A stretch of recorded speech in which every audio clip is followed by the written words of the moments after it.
Hi guys, welcome to my channel Karishma's classes. आज हम अपने क्लास में देखने वाले हैं user datagram protocol means UDP, जो कि टीसीपी के जैसे ही एक प्रोटोकॉल है जिसका यूज़ करके हम जो है डाटा एक होस्ट से दूसरे होस्ट के पास भेज सकते हैं। ठीक है, तो आज हम इस वीडियो के अंदर इस यूडीपी के बारे में पूरा पढ़ने वाले हैं कि भाई यूडीपी हेडर में हमारा क्या क्या स्टोर होता है, यूडीपी में मतलब यूडीपी का मतलब क्या होता है, वो कैसे वर्क करता है, ये सभी बारे में हम इस वीडियो में कवर कर लेंगे। तो इस वीडियो को स्टार्ट करने से पहले मैं आपसे कहना चाहूँगी कि अगर आपको ये वीडियो अच्छी लगे तो चैनल को लाइक, सब्सक्राइब और शेयर ज़रूर कर देना और बेल आइकन को ज़रूर क्लिक करना, जिससे कि मेरी जो भी नई वीडियो होगी आप लोग को मिल जाएगी। चलो इस वीडियो को स्टार्ट करते हैं। तो इससे पहले हम बात करेंगे कि UDP means user datagram protocol, उसका क्या मतलब है। ये एक तरह का प्रोटोकॉल है जिसका यूज़ करके जो है हम मैसेजेस को ट्रांसफ़र कर सकते हैं एक होस्ट से दूसरे होस्ट के पास में। ठीक है, तो जैसे कि टीसीपी हमारा यूज़ होता था वैसे ही हम यूडीपी को यूज़ करते हैं। दोनों के अंदर थोड़ा सा ही डिफरेंस है, हम उस डिफरेंस को इसमें देख लेंगे। सबसे पहले हम बात कर रहे हैं कि UDP that is a connectionless protocol and the UDP provides the process to process communication. मतलब कि यूडीपी जो है कनेक्शनलेस प्रोटोकॉल है और टीसीपी जो था वो कनेक्शन ओरिएंटेड प्रोटोकॉल था। ठीक है, तो मतलब इसके अंदर किसी भी कनेक्शन की ज़रूरत नहीं पड़ती है। इसका मतलब क्या हुआ कि UDP that is a connectionless, it means that no overhead that will be incurred in the terms of connection establishment, connection termination, acknowledgement of the packet, sequence number assign to each packet. मतलब कि UDP एक connection less protocol है। इसका मतलब ये हुआ कि जैसे टीसीपी के अंदर हमको इतना सारा मतलब दिमाग में रखना पड़ता था, सबसे पहले कनेक्शन को एस्टैब्लिश करना, फिर इसको टर्मिनेट करना, फिर उसमें एक्नॉलेजमेंट नंबर मतलब पैकेट में डालना, सीक्वेंस नंबर असाइन करना हर एक पैकेट को, वो सभी का जो जरूरत है वो इस यूडीपी में हमें नहीं पड़ेगी। मतलब इसके अंदर वो सभी जो भी झंझट मारी थी वो सब इसमें नहीं होगी। बस यूडीपी क्या है, कनेक्शन लेस प्रोटोकॉल है। जब भी हमें कोई डाटा सेंड करना होता है तो हम डायरेक्टली डाटा को सेंड कर देते हैं। तो the UDP does not provide the flow control and the error control. मतलब कि फ्लो को भी कंट्रोल नहीं करता है और एरर को भी कंट्रोल नहीं करता है। इसके पास में किसी भी तरह का मतलब ऐसा कुछ भी मैकेनिज्म नहीं है जिससे कि ये जो है ध्यान रखे कि भाई मतलब कितना डाटा सेंड करना है या फिर मतलब कहाँ पे एरर आ रहा है, उन सब के बारे में ये ध्यान देता ही नहीं है। Now whenever the message that is ready for the transmission, it is simply transferred into the lower layers without bothering about the establishment of the connection. In situations where the small message that has to be sent, the UDP should be employed. अब ये क्या बोल रहा है कि मतलब जब भी यूडीपी को किसी मैसेज सेंड करना होता है दूसरे होस्ट को, तो इस चीज़ का ध्यान नहीं देता है कि हमको कोई कनेक्शन एस्टैब्लिश करना है या फिर कनेक्शन को टर्मिनेट करना है। इन सब चीज़ों को वो कोई ध्यान ही नहीं देता है। वो सिंपली उस मैसेज को क्या करता है, अपने लोअर लेयर्स के पास भेज देता है और फिर वो उसको सेंड कर देता है। मतलब वो सिंपली अपना जो मैसेज होगा उसको ट्रांसफ़र कर देगा और वो किसी भी चीज़ का ध्यान नहीं देगा। अब इसके कुछ डिसएडवांटेजेस भी हैं। ये मतलब यूडीपी के ये जितना इजी आपको दिख रहा है उतना इजी है नहीं, क्योंकि यूडीपी जो है कब यूज़ होता है जब हमको छोटे से मैसेज जो है सिर्फ ट्रांसफ़र करने होते हैं दूसरे होस्ट को, और अब मतलब ज़्यादा हमको मैसेज ट्रांसफ़र नहीं करने होते हैं। अब क्यों, मतलब यूडीपी का क्या लिमिटेशन है, मतलब क्या है, the UDP that is unreliable source of communication. मतलब कि इसके अंदर किसी भी चीज़ का ध्यान नहीं दिया जाता है, ये बस मैसेज ट्रांसफ़र करने के लिए काम आता है जब भी छोटे तरह के मैसेजेस, इसलिए ये अनरिलायबल है। सेकंड क्या है, it does not guarantee the accuracy, reachability and the timeliness. मतलब कि कितने समय में डाटा पहुंच जाएगा, डाटा बरोबर से पहुंचेगा कि नहीं पहुंचेगा, उसमें मतलब कि कोई बीच में डाटा लॉस्ट हो गया तो उस सब की चीज़ के बारे में ये को ध्यान नहीं देता है। मतलब ये सब इसके पास कोई गारंटी है ही नहीं कि डाटा एकदम परफेक्टली जो है डेस्टिनेशन के पास मिल जाए, पहुँच जाएगा। थर्ड जो होगा वो sequence number that are not assign to the packet and the order of the packet that is not maintained. मतलब कि हमने जो भी पैकेट्स बनाए इस पैकेट पर न तो कोई सीक्वेंस नंबर है और न ही उसका कोई मतलब कोई ऑर्डर है कि भाई हमारा मैसेज जो है उसी जिस ऑर्डर में हमने बनाया था उस ऑर्डर में वो पहुंच गया। मतलब सीक्वेंस नंबर ही नहीं होगा तो हमको कैसे पता चलेगा कि हमारा कौन सा पैकेट फर्स्ट आएगा और कौन सा पैकेट सेकंड आएगा। मतलब कोई ऑर्डर है ही नहीं पैकेट भेजने का। तो चलो अभी देखते हैं कि यूडीपी अपने हेडर के अंदर क्या क्या रखता है। जब भी टीसीपी या फिर यूडीपी जो भी होगा अब मैसेज को ट्रांसफ़र करते हैं तो उसके मतलब पैकेट के ऊपर एक हेडर होता है जिसको उसको असाइन किया जाता है। तो उस हेडर के अंदर कुछ इन्फॉर्मेशन होती है, उस पैकेट के रिलेटेड इन्फॉर्मेशन होती है, जैसे कि destination port number, source port number, ये सभी पोर्ट नंबर वो सब कुछ उसके हेडर के अंदर स्टोर होता है। तो अब देखते हैं कि यूडीपी के हेडर में क्या क्या स्टोर रहता है। अब ये देखिए, ये यूडीपी हेडर है।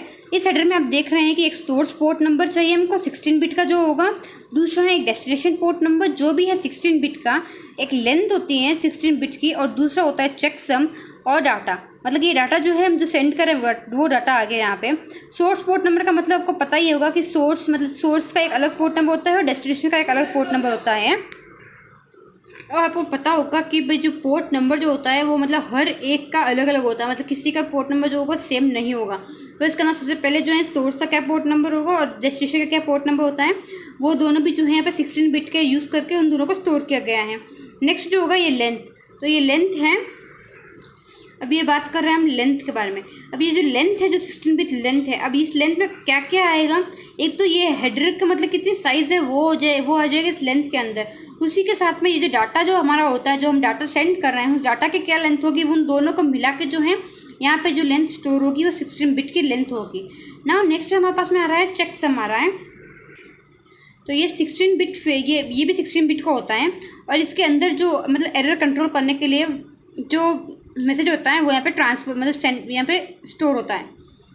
तो ये जो होगा ये तो हो गया यूडीपी का हेडर हो गया, जिसके अंदर हमारे पास में पोर्ट नंबर, सोर्स का, डेस्टिनेशन का पोर्ट नंबर, लेंथ और चेकसम आ रहा है।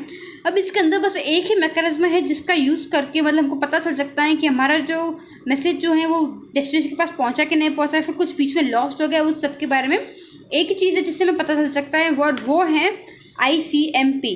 अब ICMP क्या है, this is the internet control message protocol. अब इसके अंदर मतलब ये जो है ये कनेक्शन लेस प्रोटोकॉल के लिए ही यूज़ होता है, जैसे कि यूडीपी के बारे में हम बात कर सकते हैं। तो अब इसके ये क्या काम करता है, मतलब कि जब भी हम कोई पैकेट को सेंड करते हैं तो ये उन पैकेट को ध्यान रखता है और मतलब अगर पैकेट में कुछ प्रॉब्लम हो रही है, कुछ डिलीट हो रहा है या फिर कुछ बीच में मिसप्लेस हो रहा है, कुछ डुप्लीकेट हो रहा है, तो उस सब के बारे में ये थोड़ा ध्यान रखता है। अगर हमारा जो पैकेट होगा वो डेस्टिनेशन के पास नहीं पहुँचता है, ये वो मैसेज सेंड करता है, तो मतलब यहाँ पे बोल रहा है destination unreachable means this message that indicate that the packet cannot be delivered because the destination host that cannot be reached। मतलब कि पैकेट जो है हमने डेस्टिनेशन के पास नहीं भेज सकते हैं क्योंकि हम उसको रीच नहीं कर पा रहे हैं। तो ये वो मैसेज भेजता है कि भाई पैकेट जो है वो डेस्टिनेशन के पास नहीं पहुंचा।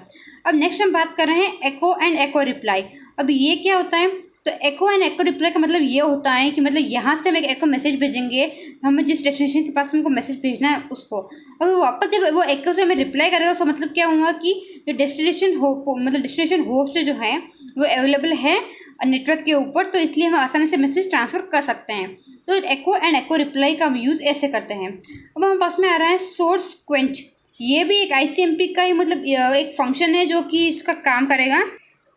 अब ये सोर्स क्वेंच का क्या मतलब हुआ कि मतलब जो रूटर होता है, जब हम मैसेज को सेंड कर रहे हैं तो जो रूटर होगा वो क्या करेगा, ये मैसेज उसका मतलब सोर्स क्वेंच का काम वो करेगा, मतलब कि वो मैसेज भेजेगा कि भाई मतलब कंजक्शन हो रहा है, कि जैसे कि मतलब हम जब मैसेज सेंड करते हैं और जब सामने वाले के पास जगह नहीं होती उसको स्टोर करने की, या फिर मतलब बहुत ही ज़्यादा हम डाटा सेंड कर चुके हैं और फिर वो सामने वाला जो है उसका हैंडल नहीं कर पा रहा है, तो उसको बोलते हैं कंजक्शन, मतलब कि वो बीच में ही रुक गया है। तो जो कंजक्शन हो जाता है तो उस चीज़ के बारे में कौन ध्यान रखता है, वो सोर्स क्वेंच ध्यान रखता है कि भाई कंजक्शन अकर हुआ है और डाटाग्राम जो है वो डिस्कार्ड हो रहे हैं, मतलब कि हमने जो भी डाटा भेजे हैं अब वो बाकी के जो डाटा होंगे वो डिस्कार्ड हो रहे हैं, ये मैसेज जो है ये सोर्स क्वेंच होगा। नेक्स्ट हमारे पास में आ रहा है वो है TTL एक्सीडेड। मतलब कि अब TTL का मतलब क्या होता है, एक टाइमर होता है, मतलब कि जब हम मैसेज सेंड करते हैं तो उसका एक टाइमर होता है जो उसमें हम सेट करते हैं, जैसे कि हम 20 या फिर 60 सेट कर रहे हैं, तो वो जो उतने टाइम तक जो है वो सोर्स के पास में वो डाटा रहता है। तब तक अगर सोर्स जो हो मतलब डेस्टिनेशन जो होगा, मतलब जिसको हमने मैसेज भेजा है, तब तक वो मतलब उस मैसेज को वो स्टोर नहीं कर पाता अपने बफर के अंदर, तो फिर वो डाटा जो होता है वो डिस्कार्ड हो जाता है। तो यही है TTL एक्सीडेड। नाउ नेक्स्ट हमारे पास में आ रहा है time stamp and the time stamp. मतलब कि ये भी एक तरह से एको रिप्लाई की तरह ही है। इसके अंदर time stamp and time stamp का मतलब ये हुआ कि जब हम मैसेज जब भेज रहे हैं तो उसके साथ में हमको मतलब हम वो भी भेजते हैं कि भाई हमारी ये जो मैसेज होगा ये इतने टाइम तक आपके पास रहेगा, तो तब तक आपको जो है अपना बफरिंग या फिर जो भी आप डाटा को प्रोसेस कर रहे हैं वो प्रोसेस आपको इतने टाइम तक कंप्लीट कर देना है। तो ये होता है ये time stamp and the time stamp reply. तो ये जो 5 फंक्शन है, ये 5 फंक्शन करता है ICMP, जो कि एक कनेक्शन लेस प्रोटोकॉल के लिए करता है, मीन्स UDP के लिए ये फंक्शन करता है। तो ये हो गया UDP के बारे में, मतलब कि UDP क्या काम करता है, वो कैसे काम करता है, UDP के हेडर में हम क्या क्या स्टोर कर सकते हैं, और UDP के अंदर अगर हमारा मतलब पैकेट जो है डेस्टिनेशन के पास में नहीं पहुंचा तो उसको लिए उसके पास में क्या फैसिलिटी है। तो ये सब जो हो गया इस वीडियो में आ गया है। तो इसी के साथ मैं आज का वीडियो कंप्लीट करती हूँ। अगर आपको ये वीडियो अच्छी लगे तो चैनल को लाइक, सब्सक्राइब और शेयर ज़रूर कर देना, और बेल आइकन को ज़रूर क्लिक करना, जिससे कि मेरी जो भी नई वीडियो होगी वो आप लोग को मिल जाएगी। Thank you.